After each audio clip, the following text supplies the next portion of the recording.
Hello, and welcome to episode 3 of the Midwest Gaming Classic Podcast. I'm your host, Jason Garris, panel director of the Midwest Gaming Classic. And this evening, we are going to center around this book, The Art of Atari. The Art of Atari video games were truly stunning, and Tim Lapetino does an amazing job capturing this unique era in video game history. The images are beautiful, and so is Tim's book by the same name, which features page upon page of Atari's art while showcasing some of the stories behind it. And you know what? Look at this. This is a thick book. Let me take a look here to see how many pages this book has. So there is an index in the back, and looks like I'm going to have to put on my readers here to see how many pages there are. So excuse me. Looks like 351 pages of Atari greatness. And Tim Lapetino really does a great job. And as a matter of fact, I almost forgot here that my copy is, let's see here, is signed by both Tim Lapetino and, let's see here, who else is part of getting this book together. And that would be Martin Goldberg. So, which Mr. Goldberg is a big part of the Midwest Gaming Classic, has been for years, and has a big part in Atari. So this book is very extensive, and let's see what the back looks like here. So here's the back, and you know what? If you have not picked up your copy of The Art of Atari, I suggest go to Amazon, go to Tim's website, and purchase it. It is a beautiful book. I can't say enough about this book. Oh, and as you can see here, it's got its own bookmark. So, also, just want to let you know that this interview / panel was done at the old Sheraton Hotel location back in 2017. So again, just like with last week's episode, you'll hear clanging of glasses, clanging of dishes and of silverware, and people talking in the background. I got what I could with the audio. I think it's good. I think you can hear them pretty clearly, but just keep in mind that you'll get the ambiance of the restaurant / bar that was the panel room at the Sheraton Hotel in Brookfield, Wisconsin. But that's enough of me talking. You know what? Why don't we get to the panel?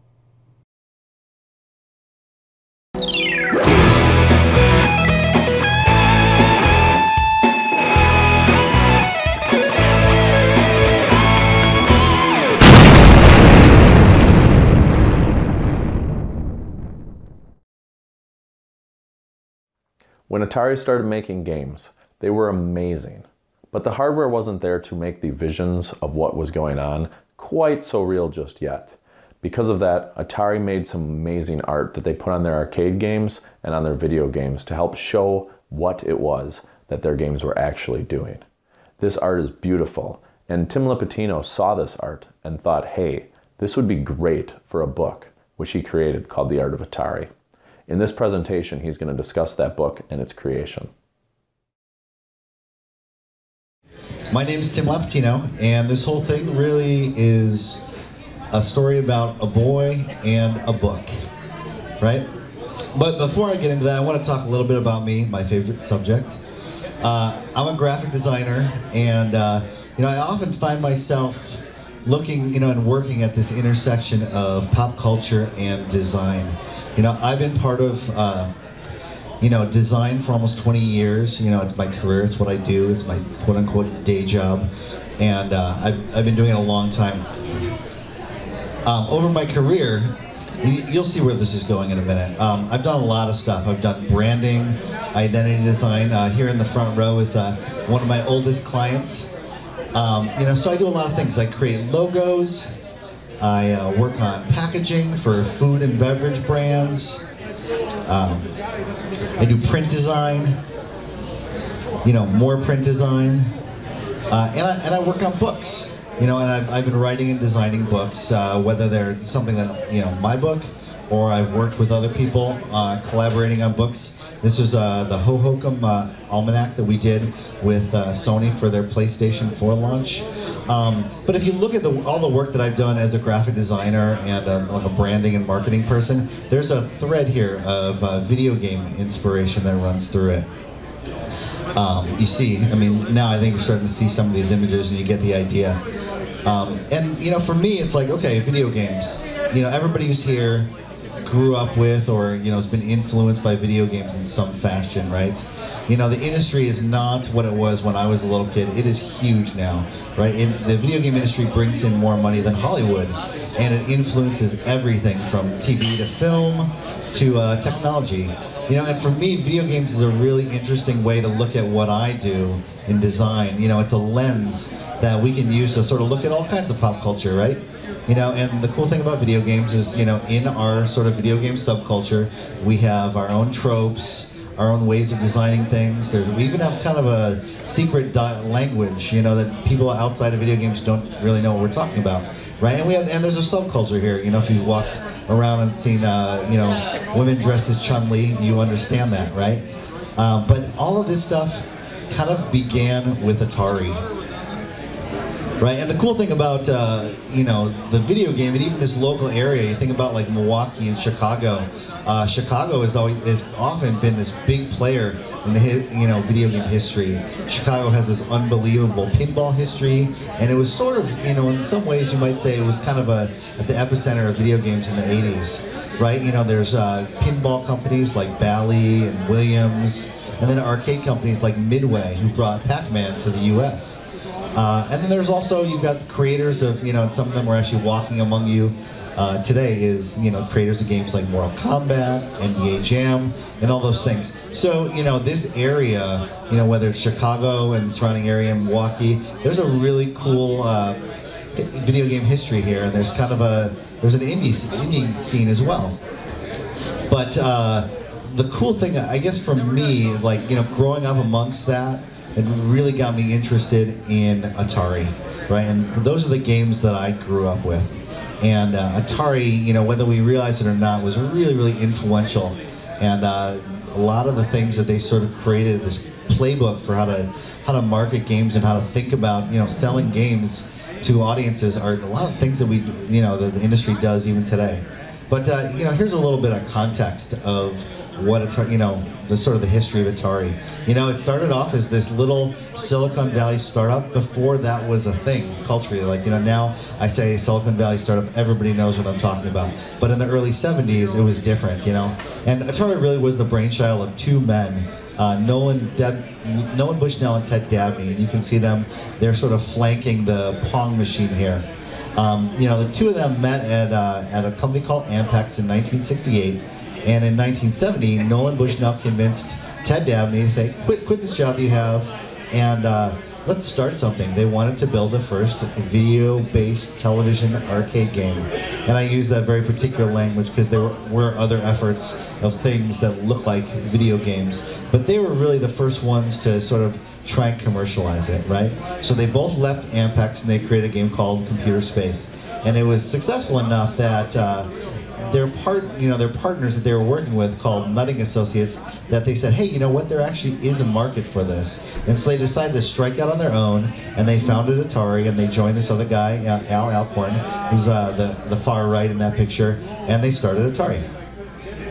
Right, the first big thing that they really did was this, what started off as a technical test for Al Alcorn, but it turned out into a pretty big hit. right? And they sort of proved that this concept of the coin-operated arcade game would be profitable. They called it Pong, right? And that was sort of the birth of the industry as we know it. And there's a lot of other stuff in there. There's all kinds of drama and, you know, people getting pushed out of the company and changing the way they did things. And other people have covered that in much more detail and more depth, and they're way more knowledgeable about it than I am. But I wanted to dig into you know, another aspect of Atari and sort of what made them different and influential. But there's some great books out there. Marty Goldberg is one of the organizers here, has written this gigantic, you know, it's really just, it's like a house-sized book. You know, I would definitely recommend that if you really want to dig in deeper. But I wanted to talk a little bit more about the people who haven't really gotten the spotlight and sort of the way of thinking about marketing and sort of creating these games, what it looked like. So Atari, so we're thinking late 70s, Atari is continuing to create these great arcade cabinets, and they're very popular, and they're sort of setting the bar and setting the standard for this stuff, right? But what they also had is they had their sights set on the living room, right, in the 70s. They wanted to pull things out of the arcades, and they wanted to eliminate the middleman, and they wanted to go right to the American living room, right? So they planned on using programmable game cartridges to bring video games into your house, where they could, you know, sell you a single piece of hardware and then keep selling you software. You know, this ongoing flow. This sound familiar, right? This is basically, they set up the way of thinking about this that every company is done following, whether it's, you know, downloadable or in physical form. So, and they could do that at a much better price point than, you know, some of these standalone single games that they created. You'd buy and you have a piece of hardware and it could play Pong, or it could play, you know, Stunt Cycle or something like that.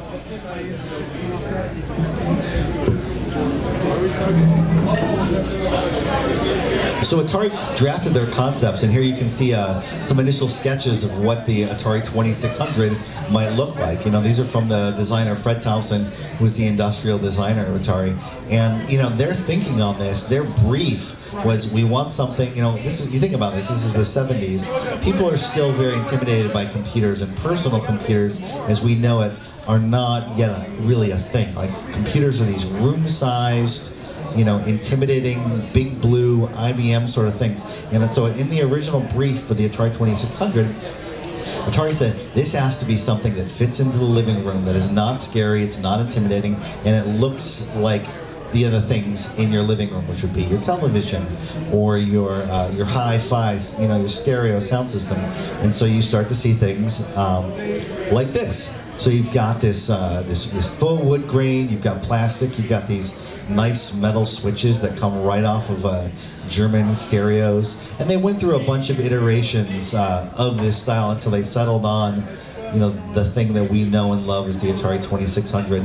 This is a early prototype version. You see the cartridges have a little bay in the front where they sit into, and they're really small. You can see these things aren't even final. The cartridges, if you can tell, they're kind of skinny. So these are early on concepts, right? But then the VCS, you know, eventually was ended up calling the Atari 2600, was released in 1977. And, you know, had 6 switches. It was this big thing. And honestly, the console was mostly air. But they're really trying to think about how do we make this something that's friendly and approachable and fits right into the living room. And they wanted to create something that really had a little bit of a footprint and looked like something you could sort of sit down and walk up to, and it wouldn't be super intimidating, right? So in this process, Atari realized that there was a challenge inherent in selling this and marketing and explaining this thing that really no one had ever seen, right? Playing video games on your television was this new idea, and it was this new concept, and there was no playbook for it. There was no way, you know, no one had sort of treaded that path before. So now Atari, which had been you know, sold to Warner Communications in 1976, would have to solve this problem. They'd have to figure out how to do it. And there was nobody had done it before. So they did it within the walls of their company, and they figured it out internally.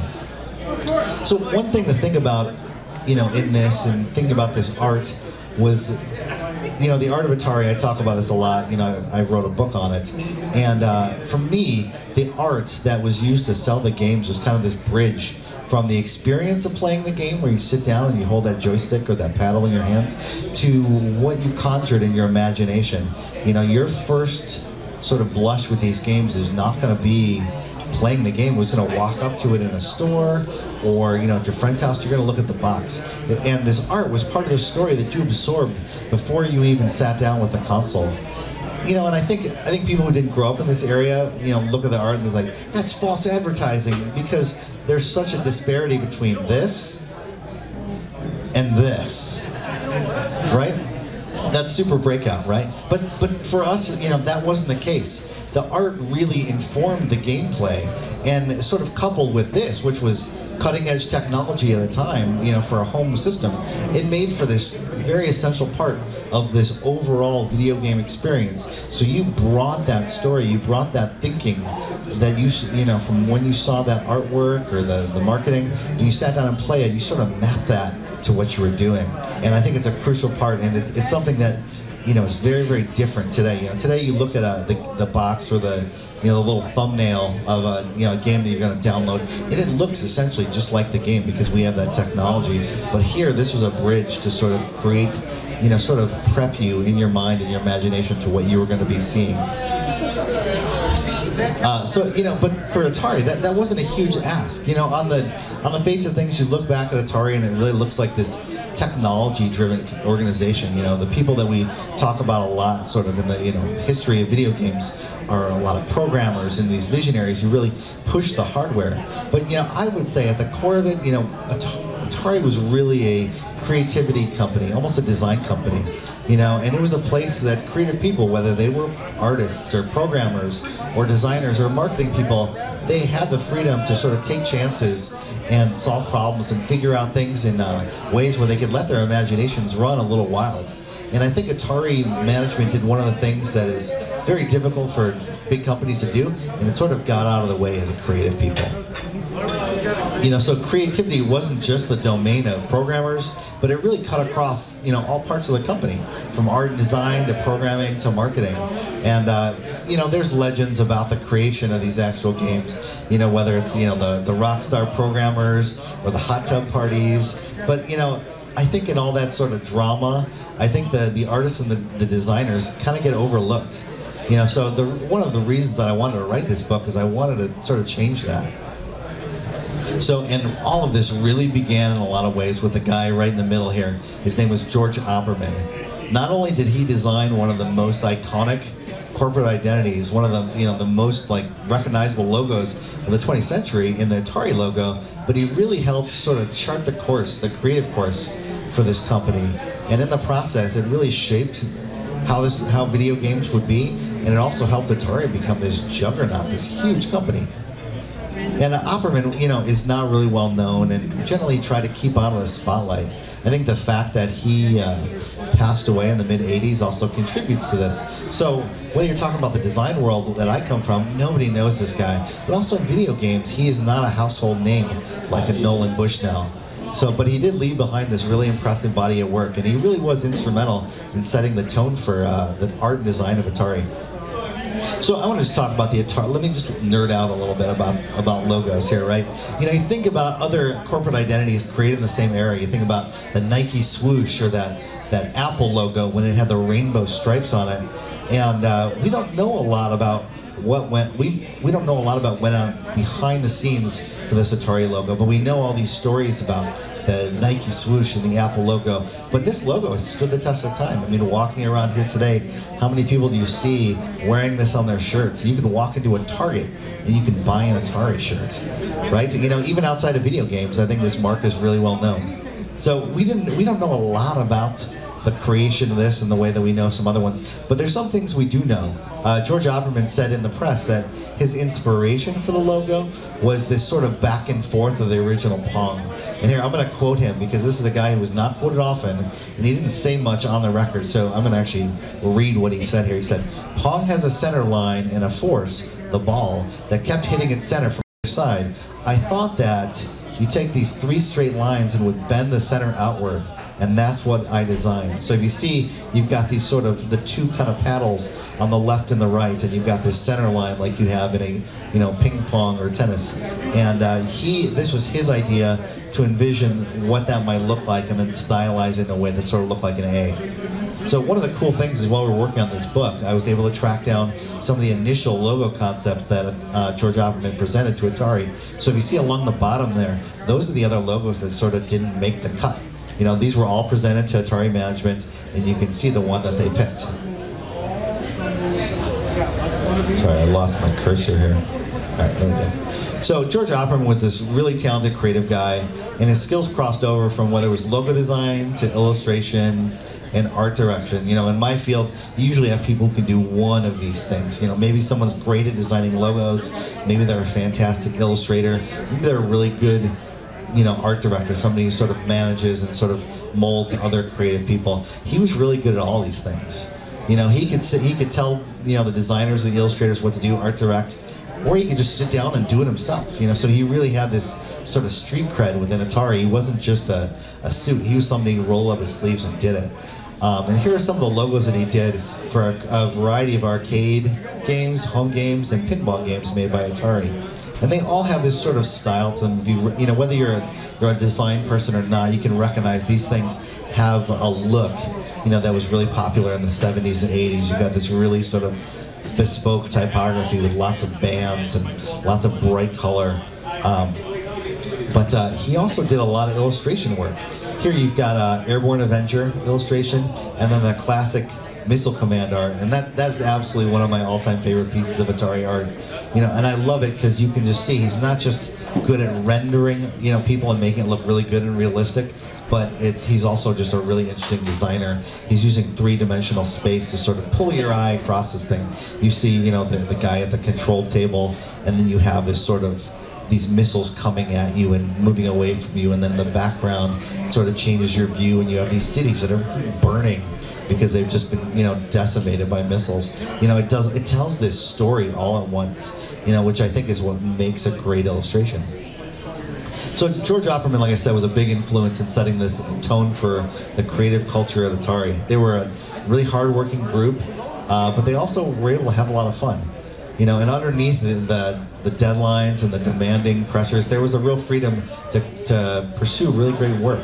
So here you've got, from left to right, that's Jim Morita, Roger Hector, Steve Hendricks, there's Opperman in the middle, Skald Vanderwyck, Bob Flamane, Evelyn Lim, and Jim Kelly. So, you know, I said, like, you know, George Opperman was kind of super obscure, and one of the reasons I wanted to write this book is I wanted to sort of pull him out of obscurity. But there was more. You know, I grew up with this artwork, and I loved it. I would sit there and stare at this artwork for hours and just kind of imagine myself in there. And I wanted to know, who were these anonymous people behind the art? You know, who did these drawings that I sort of fell in love with as a kid? And I wanted to see if there were some stories worth telling there. And it kind of happened in a crazy way. And I'll tell that in a minute. But first, I just wanted to walk through some of the art. Now, you know, we're on these sort of widescreen, you know, screens here. So I actually tried to pick some of the art that actually wouldn't get totally destroyed in sort of aspect ratio. So all this stuff is cropped a little bit. But, you know, I wanted to give you a flavor of, you know, what this artwork looked like.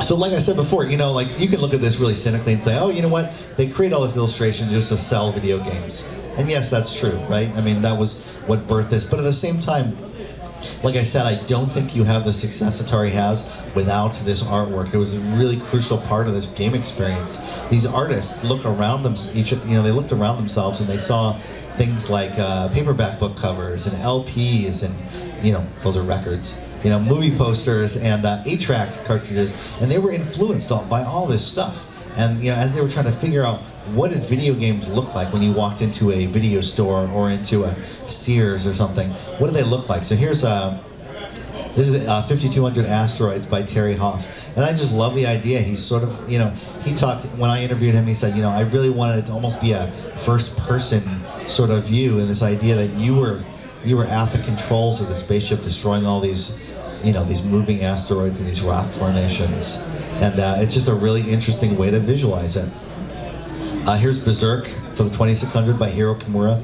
And again, he really uses this really interesting thing where he puts this exploding robot right in your face, right? And it's just blowing up right close to you, and then you sort of are seeing down this corridor, you know, this, you know, the protagonist of this game.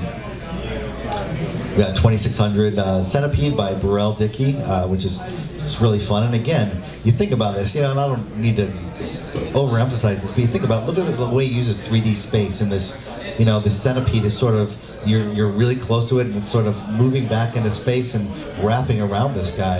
And it's it's really sort of trying to immerse you in this action.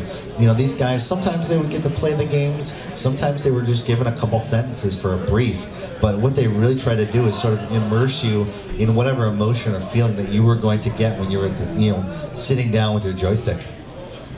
Here's a Crazy Climber by Hiro Kimura. Dig Dug by Gus Allen. You get to see this cool cartoonish sort of style here. Here's an alternate version of the 5200 Pac-Man artwork that was never used. And it was really fun in researching this book because I came up with all kinds of interesting things like this. Like, Pac-Man has eyelids here. What? Who thought why does Pac-Man need eyelids? But in the final version, he doesn't have eyelids. He's not squinting, but here he's slightly different. And so it's really interesting to see, in retrospect, some of the choices that they made. You've got the Phoenix art that was also turned into a pull-out poster that showed up in one of Atari's fan magazines. And it's just really, really cool. It sort of gives you some of the feel like those old science fiction novels. Here's a cover art for the unreleased Real Sports Basketball for the 2600. And here you see like this use of montage.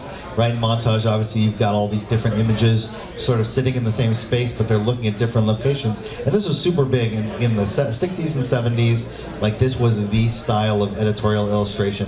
This idea that you could tell a lot of a story by, zooming in some places and getting farther away, and providing sort of this visual interest in where you could see a lot of action at once, but yet they could do it in a really small space. And this is funny, because this is really something that's not really done anymore. Think about any movie poster that you see now. What do you see?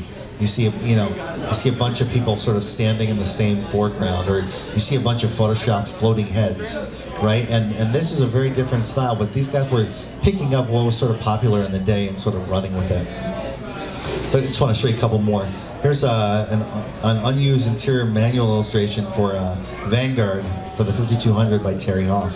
And again, it's just got this glowing thing. It's obviously inspired by the movie a little bit, Tron. You guys are familiar with that.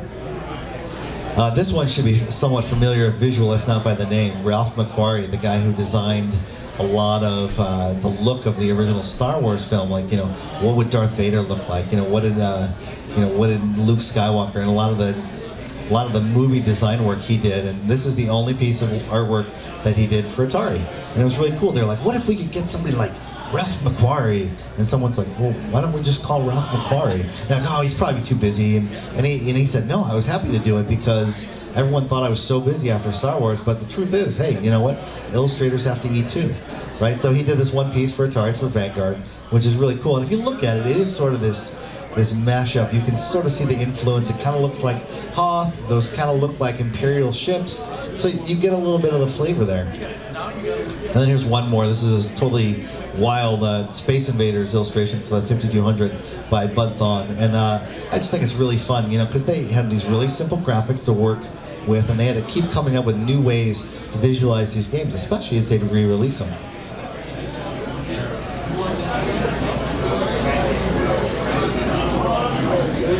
So the question is, okay, great, Tim, that's great. I can see some of that stuff on the internet. What's the big deal? Why would you want to do a book? Well, for me, I wanted to get my own questions answered, right? Who was George Opperman? Who were these artists? Who were these designers? What was it like at Atari? And where was all that artwork?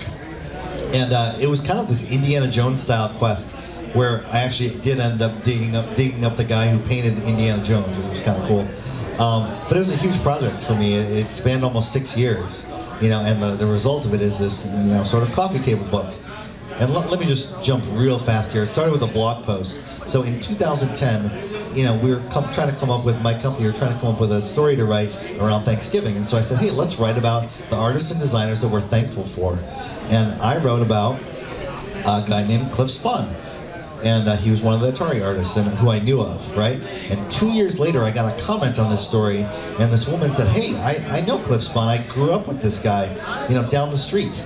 And I just couldn't believe it, right? And so one thing led to another. She connected me to Cliff, and we talked for a while. And I was super nervous. It was kind of like interviewing one of your heroes. But we had such an amazing conversation, and he had such incredible recall of the work that he did, 40 years later, that it planted this seed in my head. It's like, hey, you know what? I think these stories are really interesting. I'll bet other people would too, right? So the next big stuff was, finding artwork, because I had a couple interviews, but I had nothing really to show that you could put in a book, nothing high resolution. I had a bunch of game boxes that I collected. But right around the same time, my first find came in the form of this cache of 100 transparencies and slides. And this is, if you guys know anything about this era, this was what companies like Atari would use to create production quality art. Someone would hand paint or hand draw the artwork, and then they'd photograph it, and then they'd actually use transparency film or slides to reproduce this when they sent stuff to the printer. So if you see here, especially in those bottom two right, you've got these 35mm slides, and then you have these 4x5 transparencies. And this guy happened to be selling them on eBay, and we connected, and I was able to buy them, and and it's pretty wild, because the way it worked out is we had talked a couple years earlier. He's like, yeah, I have all this artwork and all these slides and stuff. And I'm like, well, if you're ever going to sell those, talk to me. And so 2 years later, he messages me on Easter morning, and he's like, hey, I totally forgot. I just found this conversation we had online 2 years ago. I put them up on eBay. And I was like, no. I was like, okay, can you take them off? He's like, I don't know. I need to get back what I put into it. And I was like, oh my gosh. And I just knew as soon as this stuff, he's like, you'll probably get it for even cheaper than, we talked about it. And I was like, no way, there's no way. And so I go to my wife. Remember, this is Easter morning. She's getting her little kid dressed. We're getting ready to go to church. And I'm like, honey, can I have $1,000? And my wife's like, for what?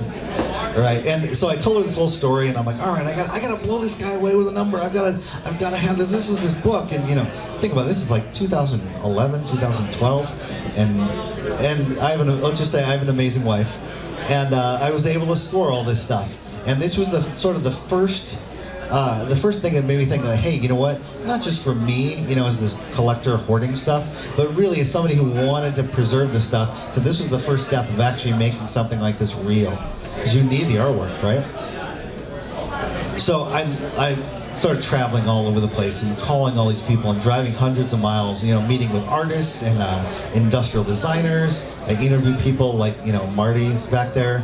Really getting their insights into this, because no one had really dug into this stuff.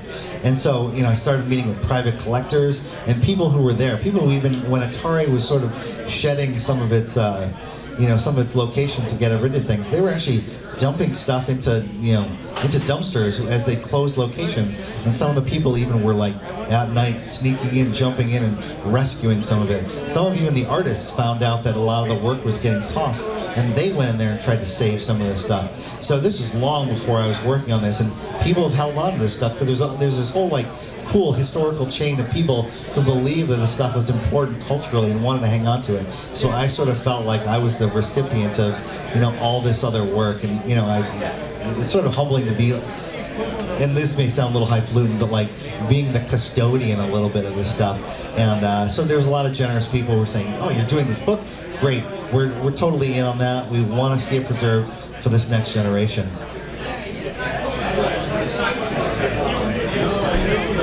But it wasn't just me. I went to places like the Strong National Museum of Play in Rochester, in New York. Some of my colleagues there have this unbelievable archive of stuff, and because I'm being a researcher, I got to go back there and see these archives, and it was unbelievable. It was like being in video game heaven, seeing all these super cool and rare things. So they opened up their archives to me and shared stuff. You got things like all these original engineering drawings and some of the original art and production pieces, things that they actually used to make the designs. This is really cool. This is an original piece of art, and it's huge.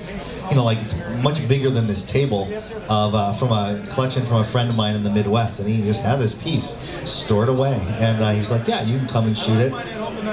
Or I had help from other friends, like this is a photographer on the West Coast who shot this 10th anniversary logo that George Opperman did for Atari. And he's like, yeah, I have this thing, it's on a piece of lucite, it's tucked away in my attic, and they pulled it out and they photographed it for me, which was totally amazing. And then there were pieces from a collection, a private collection of this guy who salvaged them when Atari was closing one of their locations. He was starting his business and he heard that he needed filing cabinets, and Atari was selling them for $1 each because they were closing this location. So he drives out there with this big truck, and he's like, "Oh, this will be awesome! I can, you know, it's super cheap. I need things." And he found out that they were bringing these cabinets out, and they were dumping all the contents into big dumpsters. And they're like, "Oh yeah, it'll be much better for you. It'll be much lighter. You know, you don't want any of this stuff." And he's like, "No. Just leave all the stuff in there." And these guys are like, "Are you serious?" You know, and these are guys just paid to clean up, right? So he takes 11 cabinets of stuff full in this truck, and he says, and he gets some of his friends to come over and, you know, "Hey, get your truck over here." And they loaded all this stuff up, and he saved most of it for decades. You know, and just about as he was, you know, about to basically let another museum acquire it, he let me come over there and photograph it. So as part, you know, took a one-day trip as part of a vacation that I was taking with my wife. Before one of our kids was born. My wife's like 7 months pregnant, and we spent a whole day, like 9 hours, in this little bitty conference room photographing artwork and scanning stuff. So she stood almost on her feet all day scanning all this stuff, and I'm photographing things. We're in this old dusty conference room, and you know, we have this totally janky sort of photograph setup. But you know, I was like, okay, how much can we shoot before he kicks us out today? You know, so we photographed all the stuff. He was really generous. It was totally awesome. But it was a, you know, kind of a one-shot thing. So it was super cool to find all this stuff. But one of the fun things about it is not just finding this great design and art, but also be able to get some insights into what was going on. How did they do this stuff? How were they thinking about it? You know, I'm a graphic designer. I'm a creative director now. So we, you know, what do? We do everything electronically. It's email. It's Slack. You know, it's all this stuff. You know, whatever we use. 30 years from now, no one's going to be looking at, look at this really interesting, you know, Slack conversation that Tim had. You know, like that stuff's not going to get preserved. But it's really cool that little notes like this will be, you know, are sort of documented. They're going to get saved. One of the things we did in the book is, you know, we had a lot of hardware, we had a lot of artwork, but some of it we had to think about how do we present this for today, right? You know, I may be in love with the 70s and 80s. Not everybody is in the same way. So we had to think about how do we showcase this stuff in a fresh way?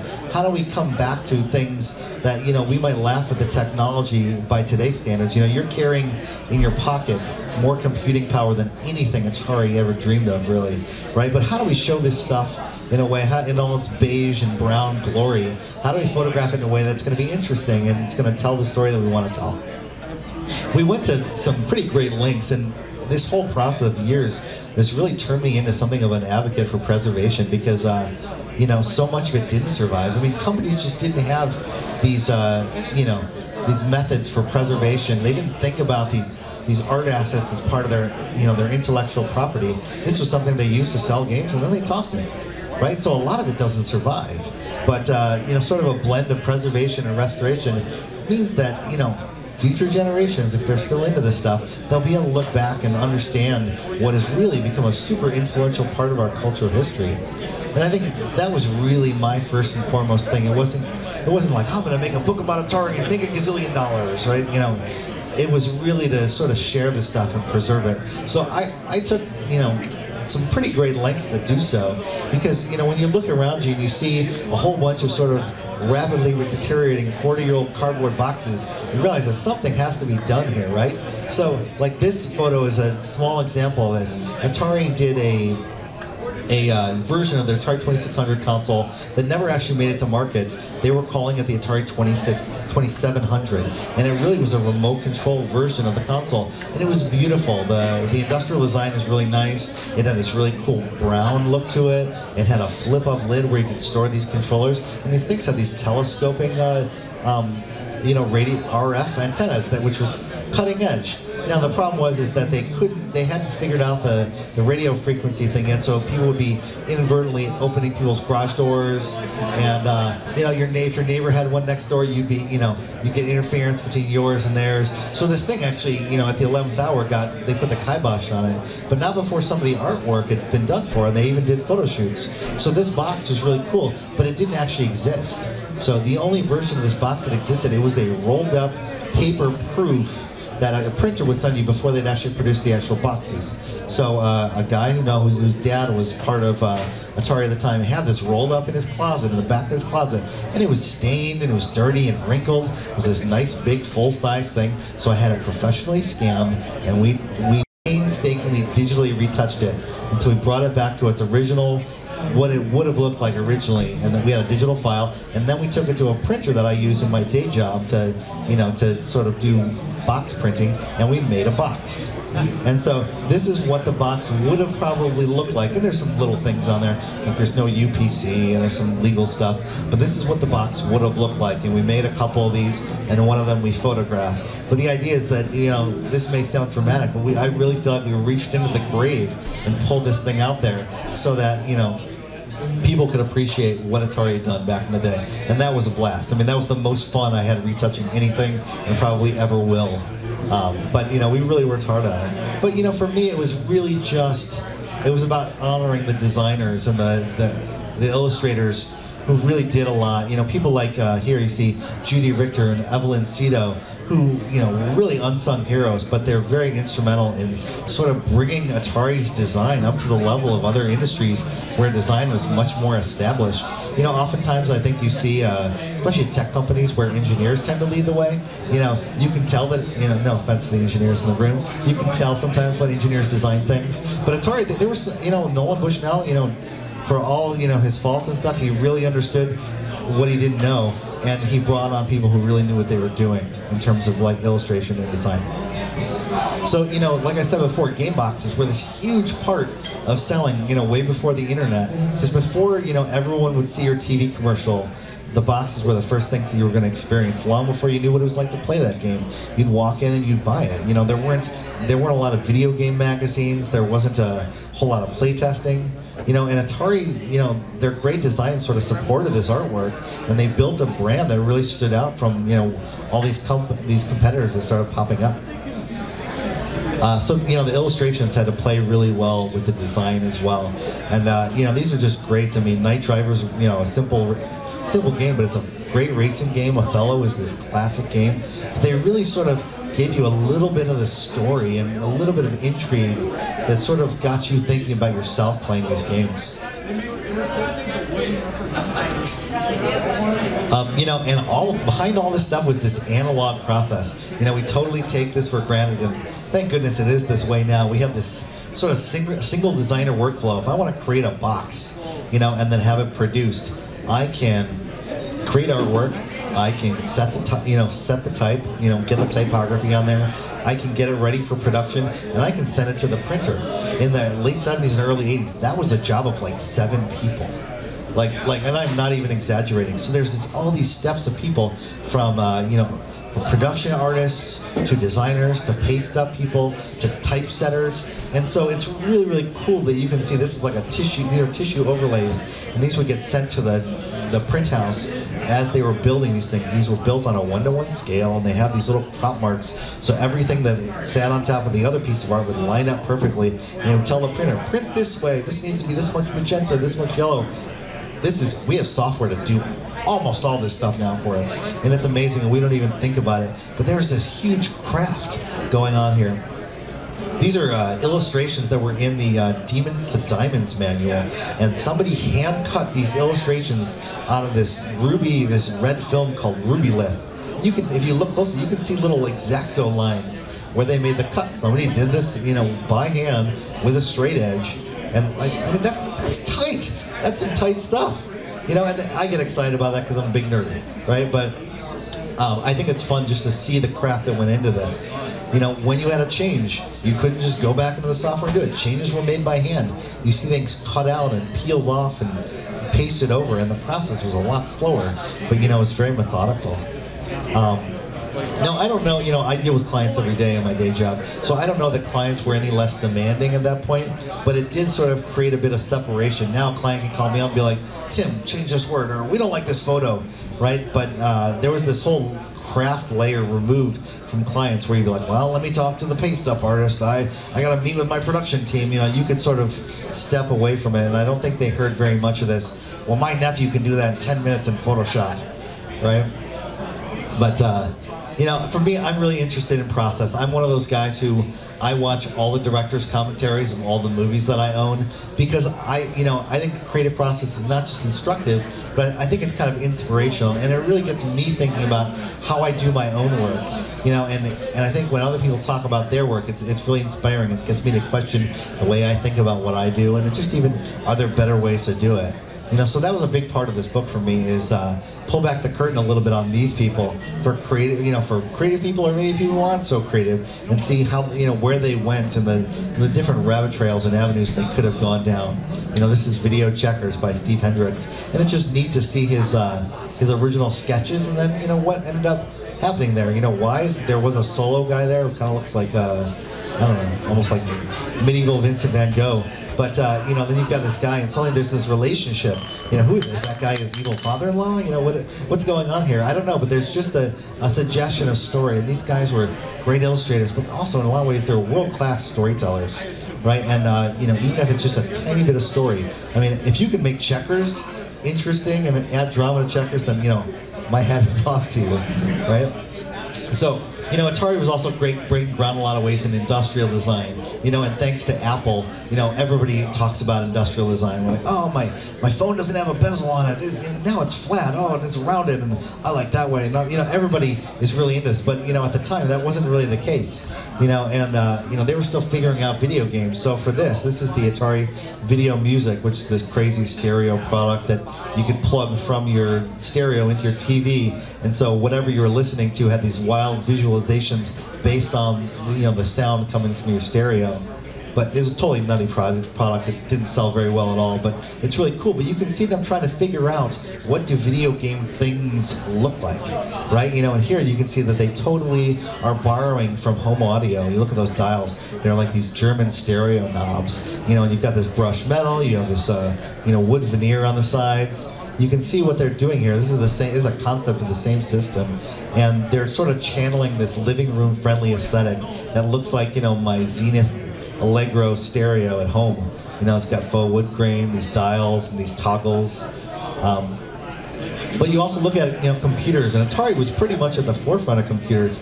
One of the industrial designer who designed this I talked to, he said he called it the first, and I'll put this in quotes, laptop computer, in the sense that it was a computer and you could technically put it on your lap as you plugged it into your TV. And he said it was meant to be friendly, and and those keys, they're these membrane keys, and they're spill-proof, so that if you have your expensive computer and one of your kids drops their their Pepsi Free on it, that it wouldn't get destroyed. Now, but this was not a computer that you could do a lot of typing on. But the whole idea is that this was supposed to be less scary, it's supposed to be less intimidating, and it was a computer for people.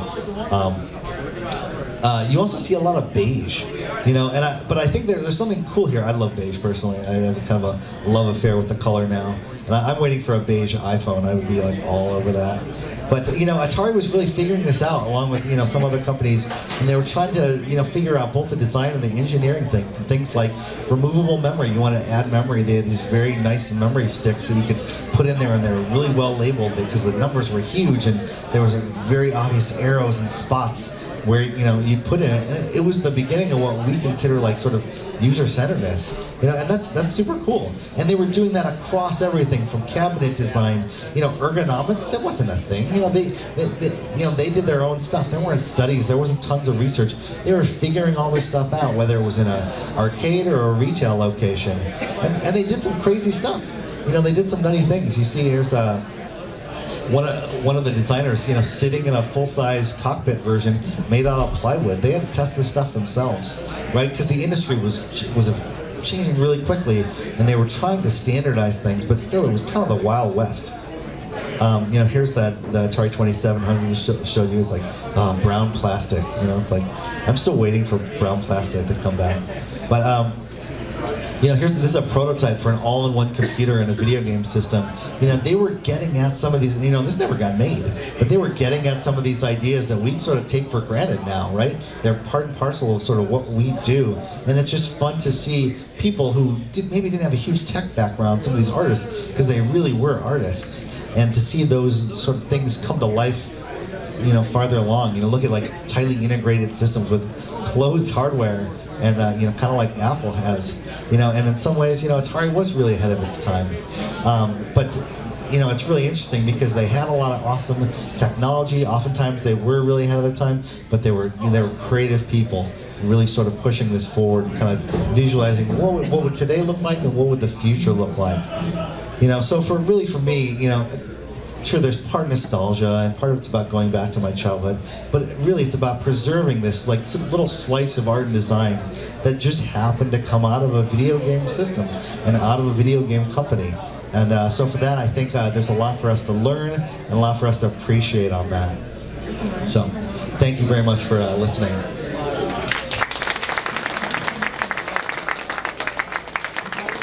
Do we have time for questions? Okay. We got one right here. Hi, my name is Michael. That's the last frame that you Talk to the mic, it's really loud. Can you hear me now? Yeah. Okay, the second to last, my name is Michael, and the second to last frame I think you showed where it kind of has an angle is all in one into the TV, one more. One more bad. Yeah, that reminds me of the PS4 design. Yeah. And I just wanted to mention it. Yeah, well, it's funny, I think when you put people out there who are sort of visionary and are sort of trying to capture the future, inevitably they're going to go farther afield of what they can actually do. I mean, Atari was dabbling in holograms and doing all kinds of interesting stuff. You look at other companies who are trying to do VR, like the things like the Virtual Boy, and some of those we look back and we laugh like that's hilarious. Just in the same way we would laugh at like the big brick cell phones, but that was cutting edge stuff, and they were really trying to make a future they envisioned. And I think there's something really awesome about that. So that's totally true. What else?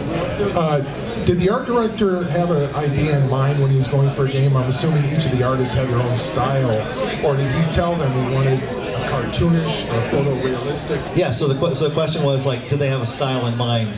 So now it's really interesting. You look at the early Atari art, and it's very much about games or space battle.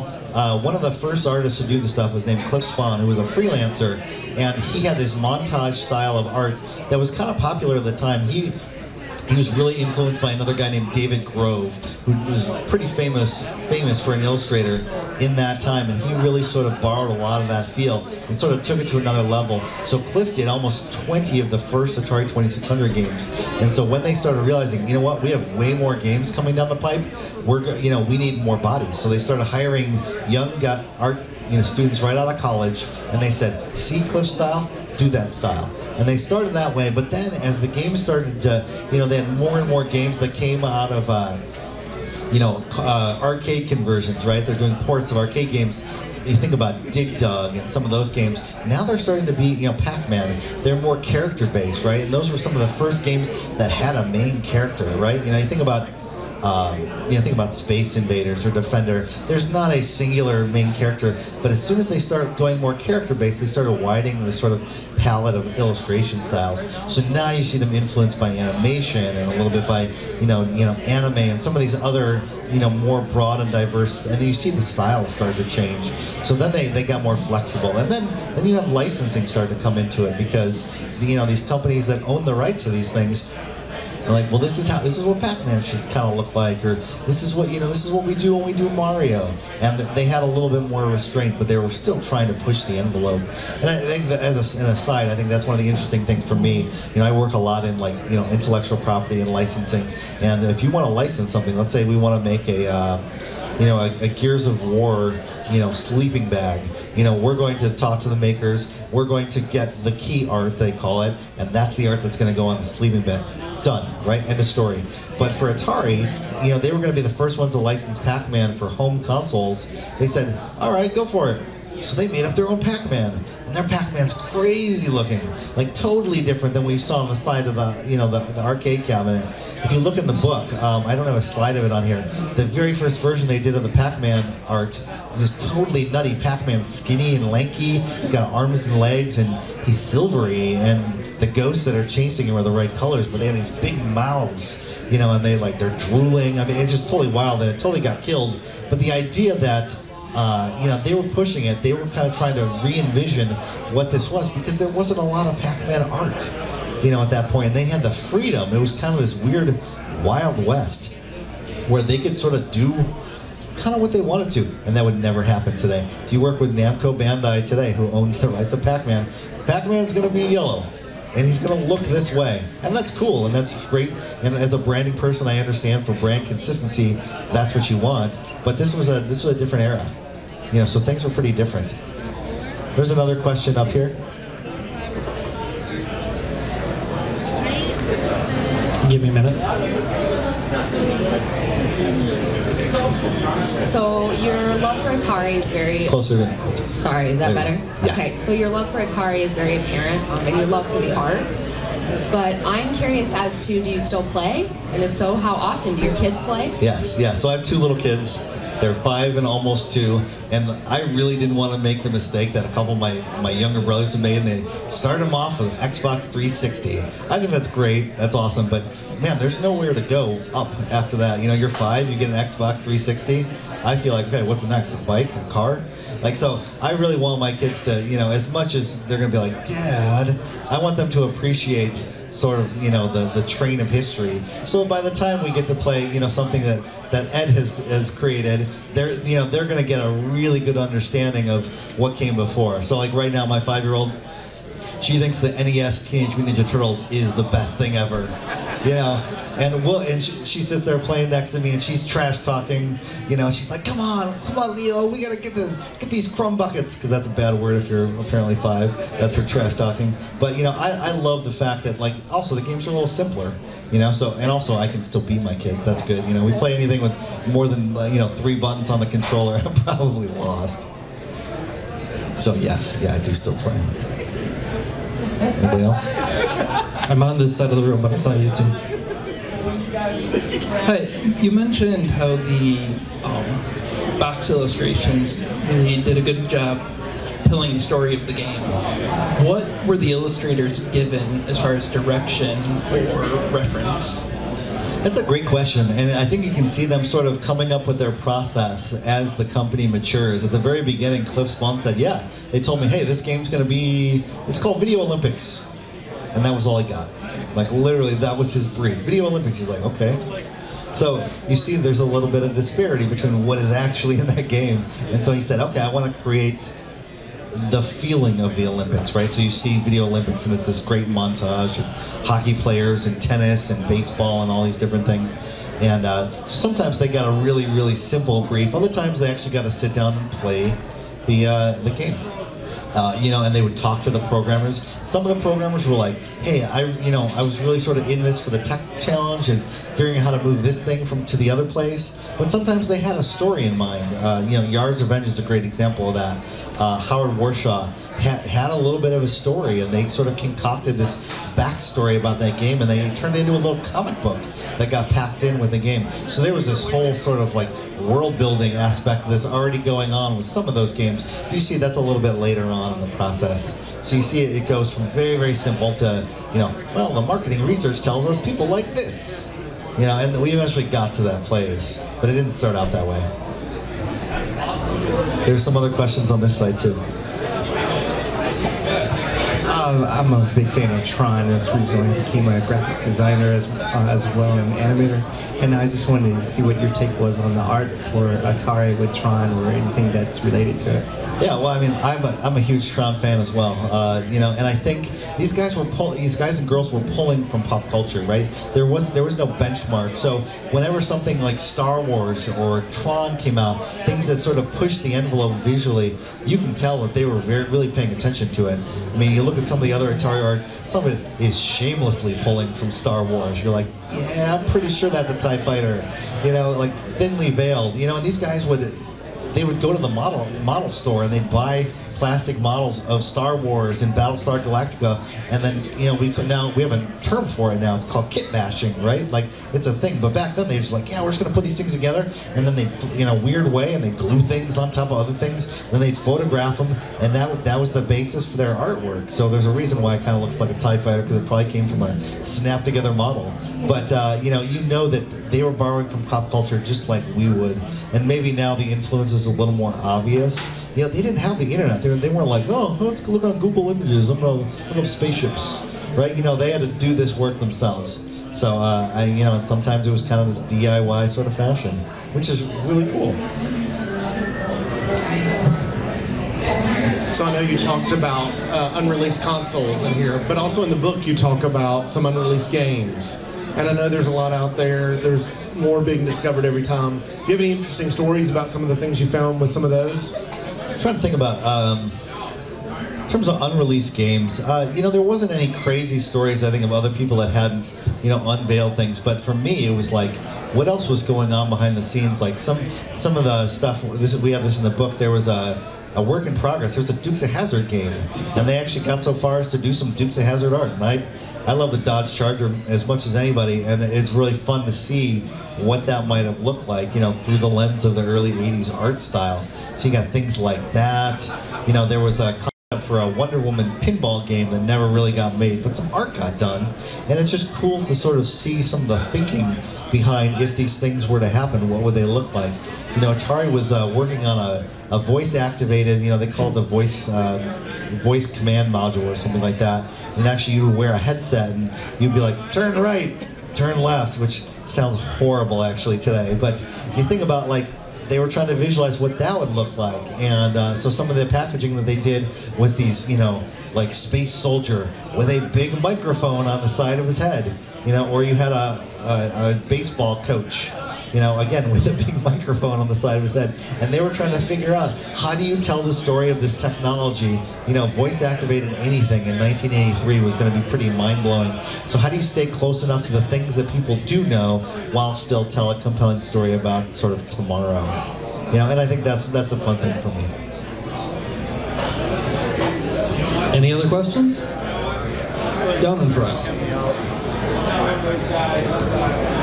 So I noticed a number of the pieces of artwork were signed by the artist. Did you find across the board the artwork was signed? And how does that compare to nowadays? Do people sign their video game art, or is there such a thing, or is it so corporatized that just doesn't happen anymore? I think there's two sides of it. I think one, Atari didn't really have this policy about signing or not signing artwork. I mean, these artists, you think about these guys and girls are traditional artists, so they just, hey, you do a painting, you sign it. But they sort of push them not to sign sometimes, because it became a logistical problem. If they're cropping the artwork, for this box, this square that maybe wasn't exact size, what do they do if they have to crop the signature? Do they crop part of it?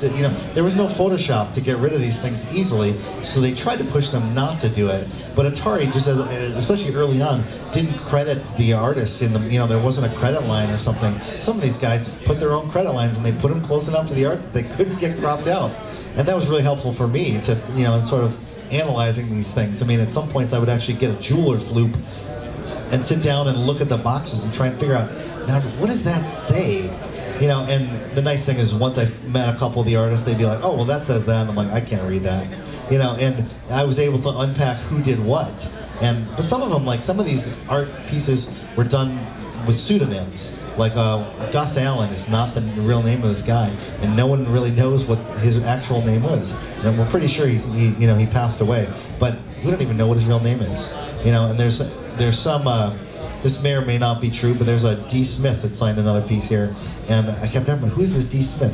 He doesn't show up anywhere else. And there is a story that a certain illustrator / art director would pick the plum assignments and say that he was, commissioning an illustrator that he knew to do these, and then he would take them home and do them on his off hours to get a few extra bucks, and then he would sign them in somebody else's name, be like, oh, this Dave Smith did it. And then he would just kind of collect, because otherwise he wouldn't be able to do that. Now, I have no way to verify that, but that's a story that I've been told. So, I mean, there's a whole bunch of cool stories like that. Other questions? right, Tim. Thank you very much. Thank you guys very much.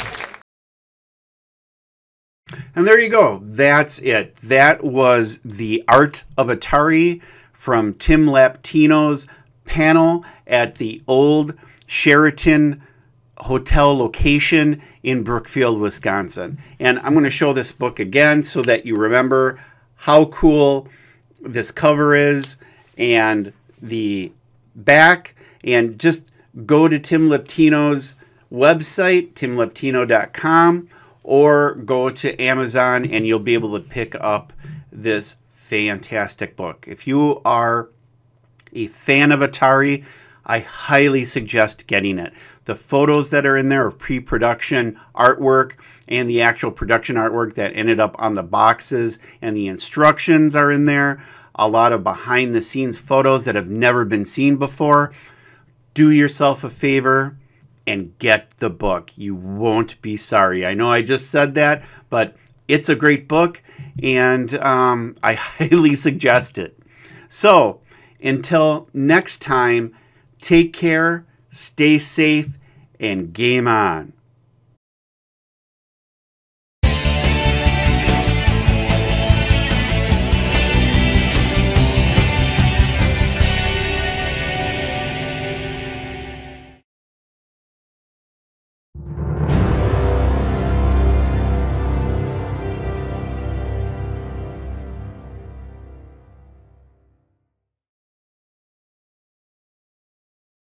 When you decide to come out to this type of function, this type of experience, this type of gathering, Marvel phenomenon, there is only one event to attend, the Midwest Gaming Classic, where you and the games are one.